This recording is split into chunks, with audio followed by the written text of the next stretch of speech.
જામનગરમાં કોર્પોરેશનના હાઉસિંગ બોર્ડના આવાસમાં બિલ્ડિંગનો ભાગ ધરાશાયી થવાનો મુદ્દો ગરમાયો છે। સાધના કોલોનીના આવાસમાં બિલ્ડિંગ ધરાશાયી થવા મુદ્દે વિપક્ષે ભારે વિરોધ નોંધાવ્યો। જર્જરિત આવાસમાં રહેતા લોકો સાથે વિપક્ષ મોટી સંખ્યામાં કોર્પોરેશન કચેરીમાં પહોંચ્યા હતા અને મનપાનો ઘેરાવ કરી ભારે વિરોધ નોંધાવ્યો હતો। વિપક્ષનો આક્ષેપ છે કે શહેરના કોર્પોરેશનના હાઉસિંગ બોર્ડના અનેક મકાનો જર્જરિત હાલતમાં છે। જર્જરિત આવાસમાં રહેતા લોકોના માથે જીવનું જોખમ છે, જેથી કોર્પોરેશન તાત્કાલિક જોખમી આવાસમાં રહેતા લોકો માટે વૈકલ્પિક વ્યવસ્થા કરી સમારકામ કરાવે। એટલું જ નહીં, વિપક્ષનો આરોપ છે કે શહેરમાં જર્જરિત મકાન અંગે મનપાને વારંવાર રજૂઆત કરવામાં આવી છે, છતાં કોઈ કાર્યવાહી કરવામાં નથી આવતી।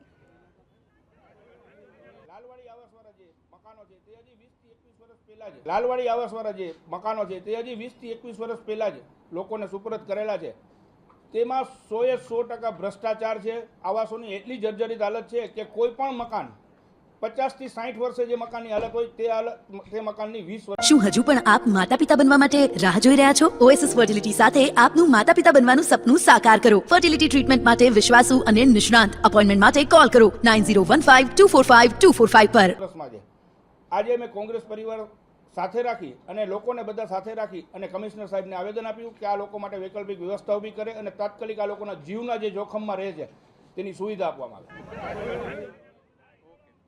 તો બીજી તરફ કોર્પોરેશનના કમિશનરનું કહેવું છે કે સરકારના ધારાધોરણ મુજબ હાલ સર્વેની કામગીરી ચાલી રહી છે। તમામ જર્જરિત મકાનનું સર્વે કરી આગળની કાર્યવાહી કરાશે।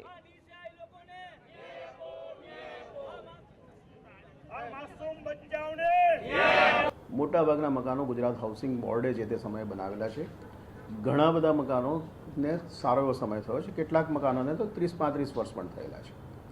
તો જે તે સમયે એ લોકોને હેન્ડઓવર કર્યા પછી મેન્ટેનન્સની પણ જવાબદારી જે તે રેસિડેન્ટ વેલફેર એસોસિએશનની ખરેખર તો બને છે, પરંતુ એક યા બીજા કારણોસર આ બિલ્ડિંગ્સનું મેન્ટેનન્સ ન થવાના કારણે બિલ્ડિંગો આજે જર્જરિત પરિસ્થિતિમાં પહોંચેલા છે। આ સંજોગોમાં જરૂરી સરકારશ્રીની નીતિ મુજબ સર્વે કરાવીને જે પણ હાઉસિંગની આવાસ નીતિ છે એના બારામાં આપણે આગળની કાર્યવાહી કરશું।